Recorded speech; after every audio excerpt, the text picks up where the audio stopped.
The galaxy was full of fear. Every star system, every planet, every dark corner of space carried one name on its lips. They whispered about her. They feared her. They hunted her. She was the galaxy's most dangerous assassin. Her face glowed on countless wanted posters across neon-lit stations. Her name was spoken only in silence, because to say it loud was to invite death. Men who ruled planets, warlords who commanded fleets. Even the most powerful syndicates, none of them felt safe when she was near. She moved like a shadow. She killed like a storm. And then she vanished like smoke. No one ever caught her. No one ever escaped her until one night. Something changed. It began on a space station at the edge of the Orion Belt. The place was loud, bright, filled with smugglers and pirates. But in one dark corridor, everything went silent.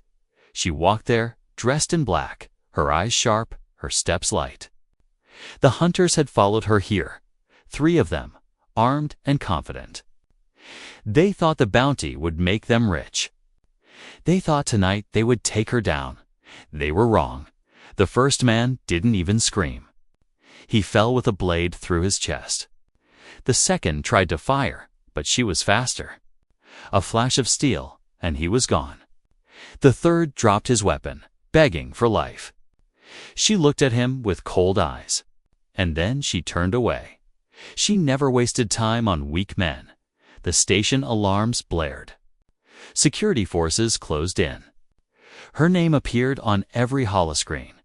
Wanted, dead or alive, reward beyond measure. But she was already gone. She escaped to her ship.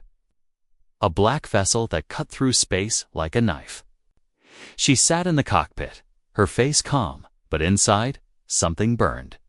Too many hunters. Too many eyes. The galaxy was closing in on her. She set a course for a remote planet, one forgotten by maps, a world no one cared about. She needed rest. She needed silence, but fate was cruel. As her ship jumped into hyperspace, something went wrong.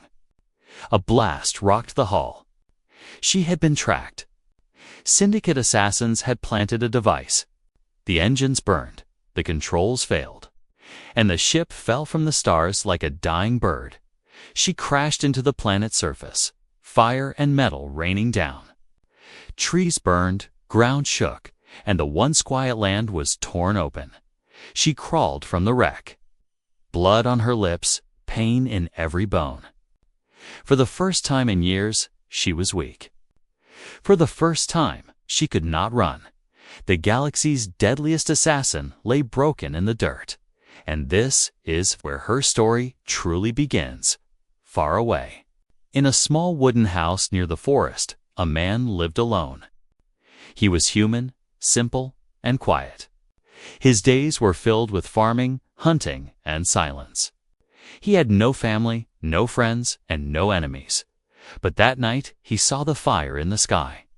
He saw the ship fall like a dying star. And he went to see what had fallen. There among the smoke and flames, he found her. Her face was pale, her body broken, her breath shallow. He knew who she was. Everyone knew. The most wanted assassin in the galaxy lay before him, helpless. He had a choice. He could turn her in. He could call the authorities, claim the reward, and live rich for the rest of his life. One signal, one message, and everything would change. But he did not. He lifted her from the dirt. He carried her back to his home. He laid her on his bed and covered her with blankets. The assassin, the monster, the galaxy's nightmare was now under his roof. Why? Even he did not fully know. Maybe it was pity. Maybe it was madness. Maybe it was something else, but in that moment, he made a choice that would change everything. Outside, the galaxy still hunted her. Posters still glowed. Bounties still rose. Ships still searched. But here, on this forgotten planet, something different had begun. For the first time, the assassin was not running. For the first time, she was not killing. For the first time, she was in the hands of someone who did not see her as prey, or as a weapon, but as a human being. And deep inside her broken body, a strange feeling stirred. A feeling she had never known. A feeling she did not trust. Hope. This was only the beginning. The hunters were coming. The syndicate would not stop. The galaxy would never forgive, but for now, in a small wooden house. The galaxy's deadliest assassin lay in silence, cared for by the one person who should have handed her over, and that choice would decide the fate of them both. The night was quiet. The stars above the forest glowed faintly, and the air smelled of smoke from the crash. Inside a small wooden house, a man sat in silence. His name did not matter to the galaxy, because the galaxy did not know him. To the universe, he was no one. Just a farmer. Just a survivor on a forgotten planet. But tonight, he was something else. Tonight, he was the keeper of a secret so dangerous it could shake worlds. On his bed lay the most feared assassin in the galaxy. Her breathing was shallow, her skin pale, her black hair tangled with ash and blood. Even in her broken state, she looked dangerous, like a blade still sharp even after battle. He knew her face. He had seen it 100 times on holoscreens. Posters showed her eyes cold, merciless. Warnings screamed her name. People told stories of her kills, her escapes, her endless trail of blood. She was worth more than a lifetime of riches, and now she was here. In his house, the man stood by the doorway, staring at her. His hands trembled. He thought of the reward. Enough credits to leave this planet forever. Enough to buy a ship, to see the stars, to live like kings do. All he had to do was send one signal. The community sat on his table, silent and waiting. A single button could call the hunters. A single message could bring the syndicate. His eyes stayed on it for a long time, but then he looked back at her. She was not a monster in this moment. She was not the shadow, not the legend, not the assassin. She was simply broken, weak, alone, and for some reason he could not do it. Hours passed. He cleaned her wounds with shaking hands. He wrapped her ribs with old cloth. He placed water near her lips, and she drank without opening her eyes. He sat beside her, listening to her uneven breathing. Every sound outside made him tense. A crack in the forest. A ship engine far above. He knew hunters would come. He knew the syndicate would search. But still, he stayed.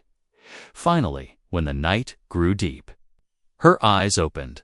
They were sharp, even in weakness, like blades hidden behind glass. She tried to move, but pain stopped her.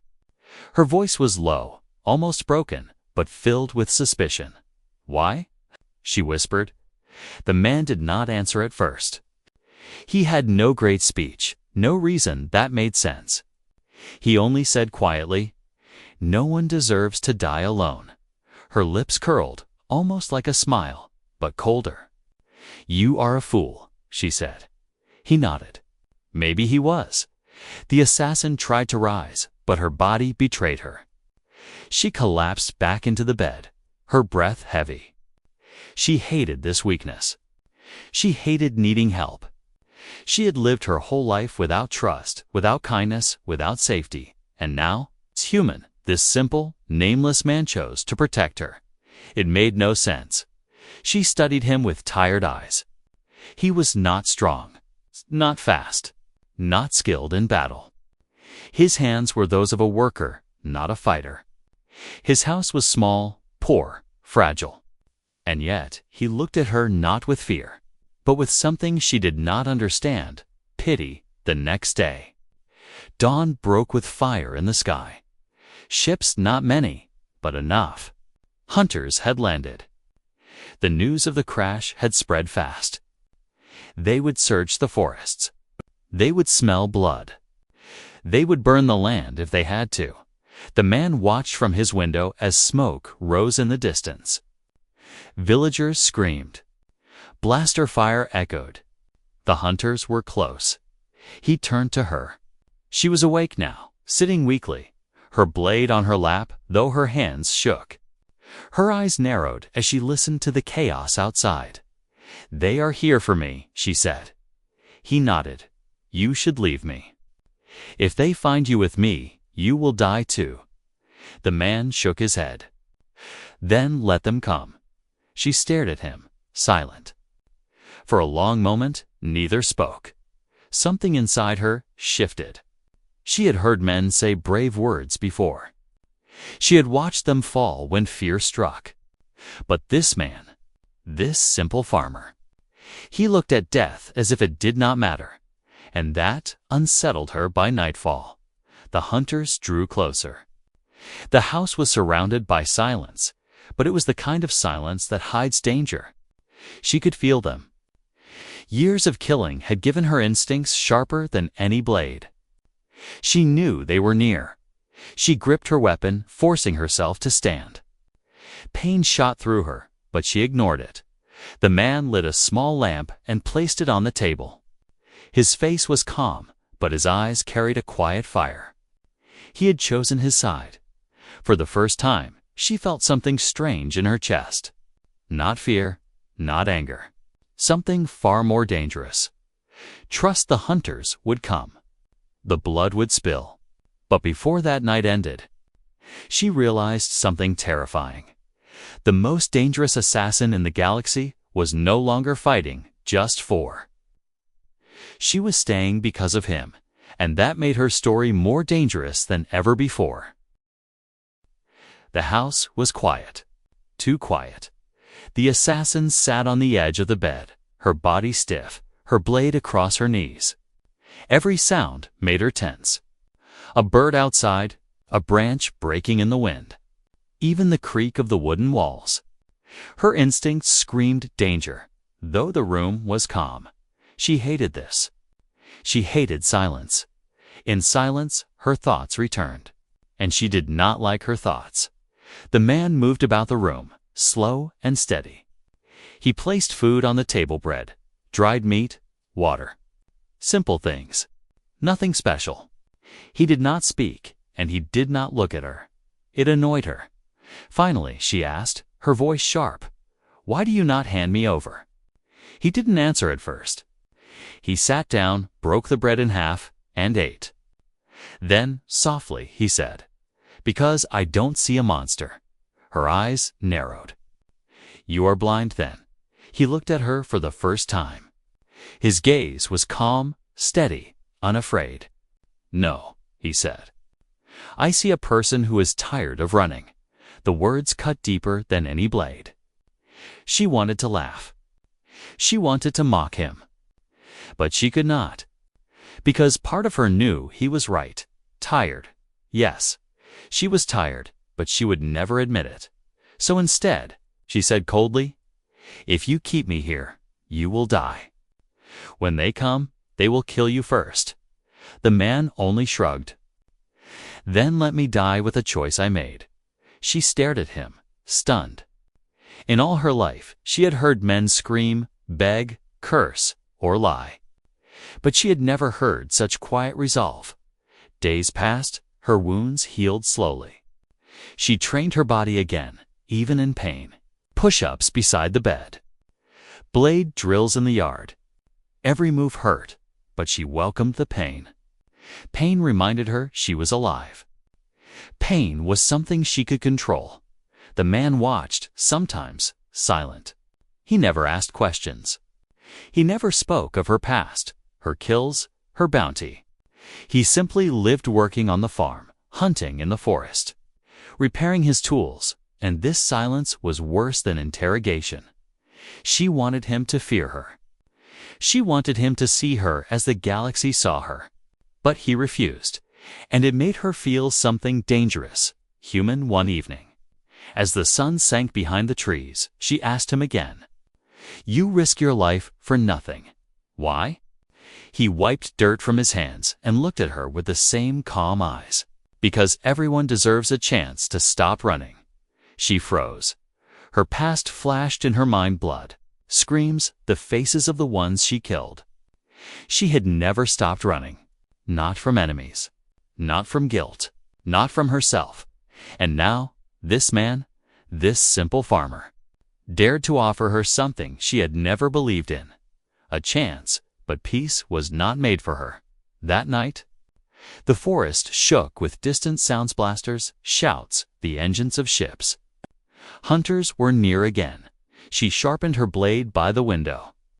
The sound of steel against stone filled the room. She did not look at him when she spoke. "They are coming." The man nodded. "Yes, you should leave me." "No." Her hand tightened around the blade. Anger rose in her chest, not at him, but at the truth she felt inside. She wanted him to run. She wanted him safe. But more than that, she did not want to be left alone again, and that terrified her. She turned sharply, glaring at him.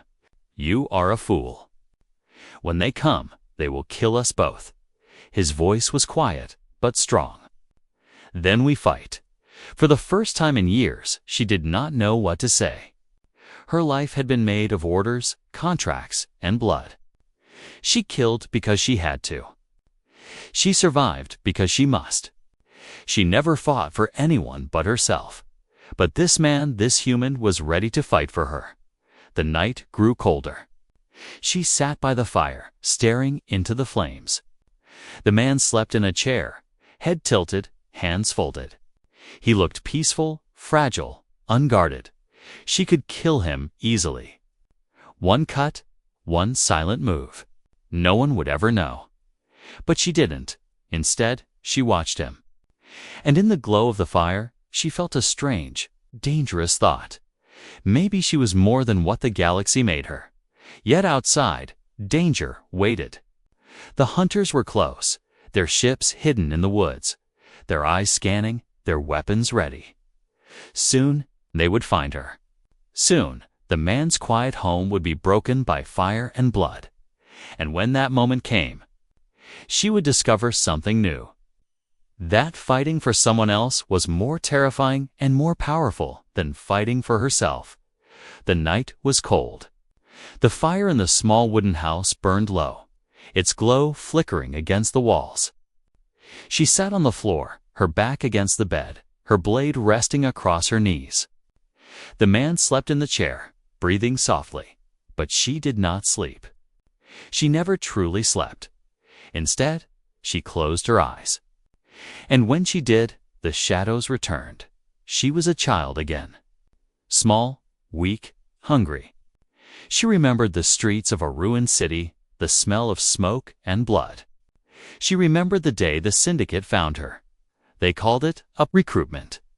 But it was not a choice. They dragged children from the alleys, from the rubble, from the arms of dead parents. They trained them with one rule: survive or die. She survived, day after day. They broke her body and her mind. They gave her knives bigger than her hands, weapons heavier than her arms. They starved her, beat her, locked her in darkness. And when she cried, they laughed. The weak were thrown away. The strong were sharpened into tools, and she became the sharpest tool of all. Her first kill was at age 12.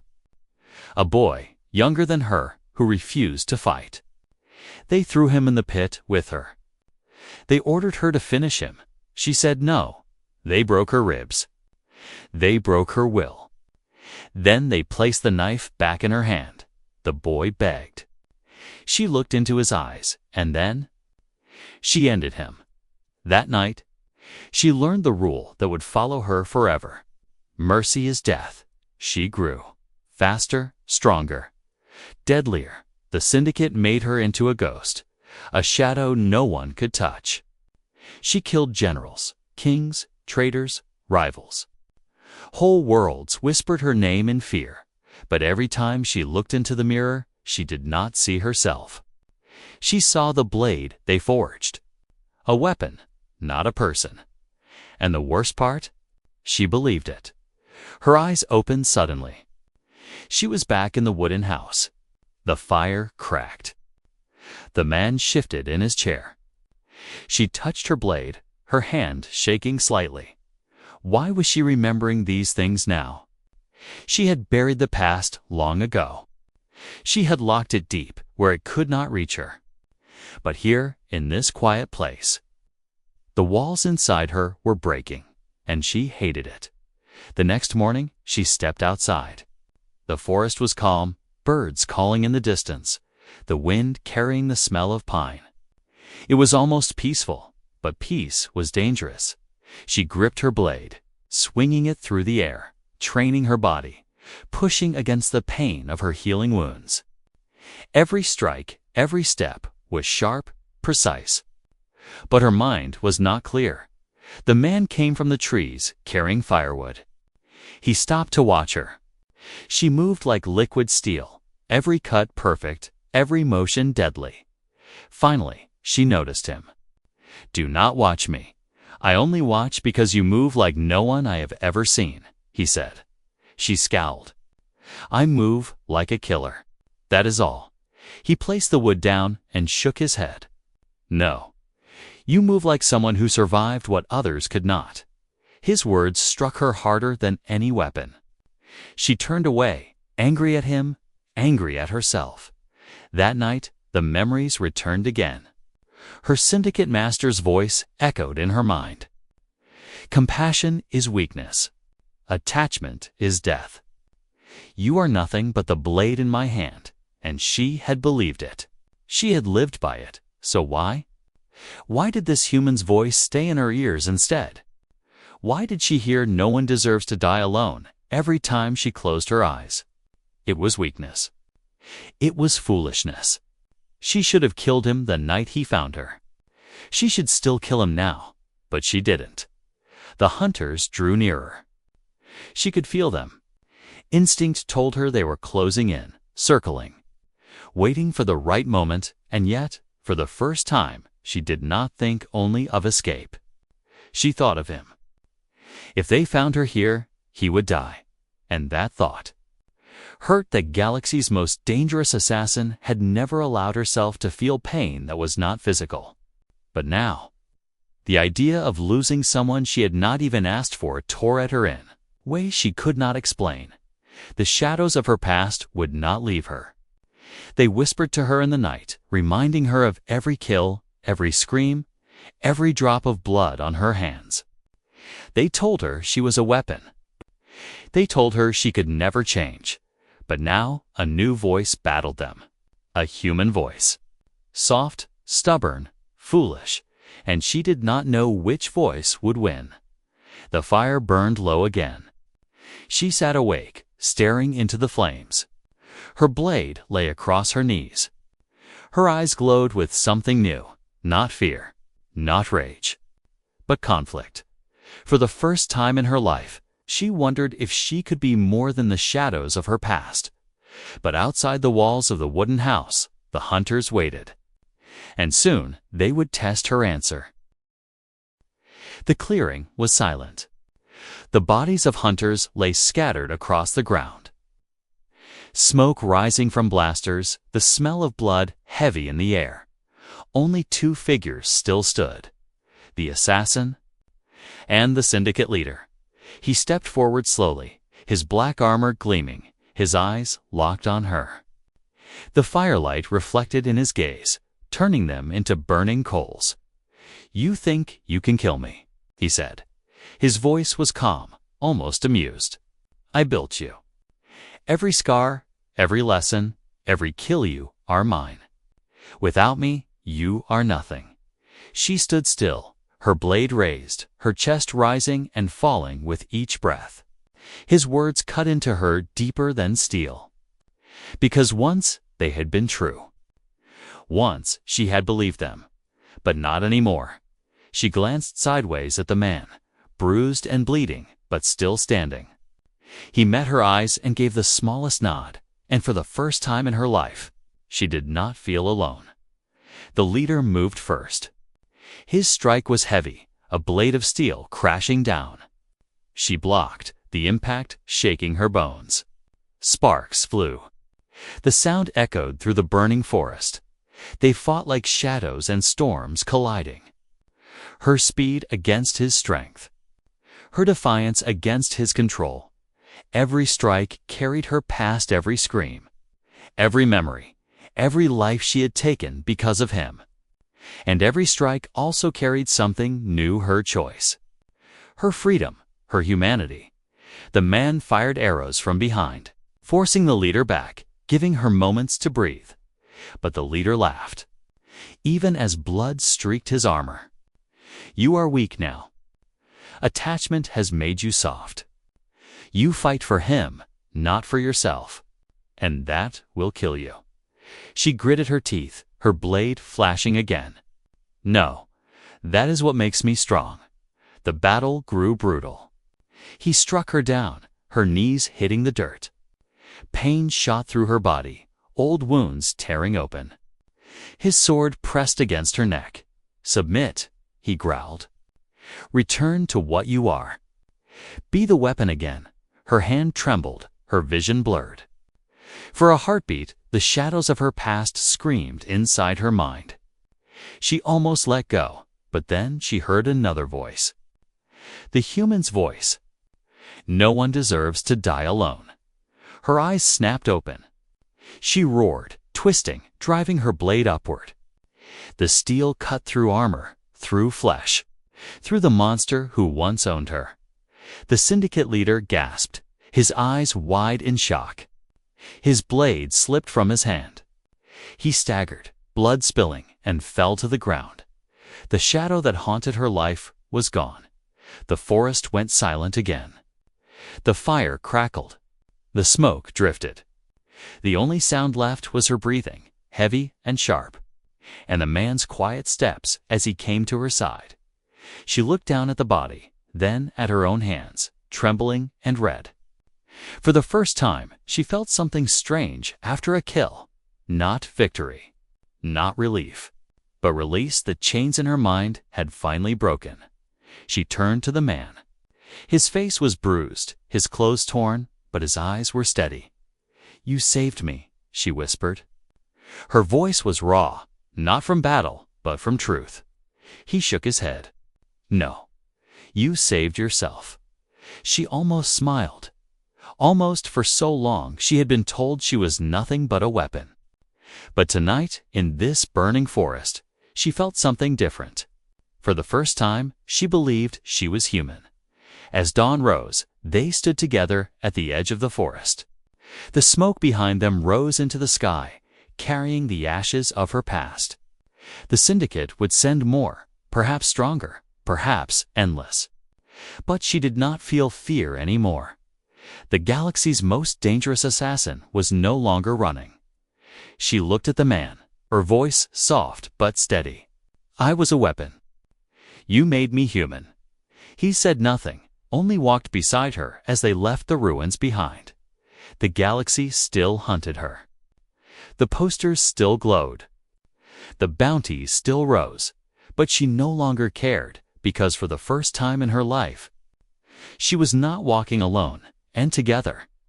They would carve a new path, not as assassin and prey, not as monster and savior, but as two souls finally free. The forest was not quiet anymore. It breathed differently. The trees whispered with footsteps that did not belong. The birds had vanished, their songs replaced by the hum of engines high above. She felt it before she heard it. Hunters, they were here. She stood outside the wooden house, her blade in hand, her eyes scanning the dark horizon.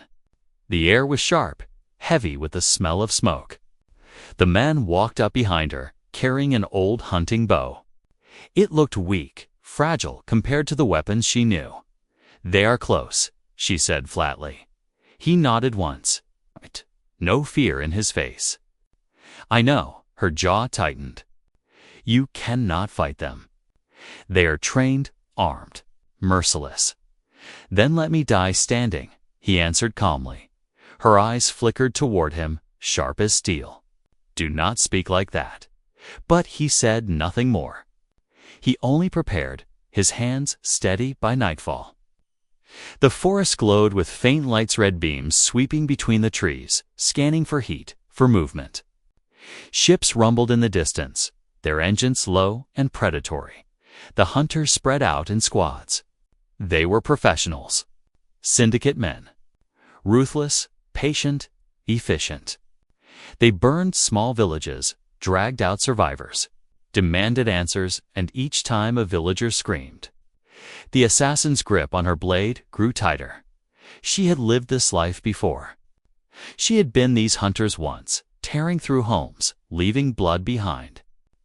Now, for the first time, she was on the other side, and it felt different inside the house. She sharpened her blade while the man set traps outside simple things. Pits covered with branches. Snares tied between trees, sharpened sticks buried in the soil.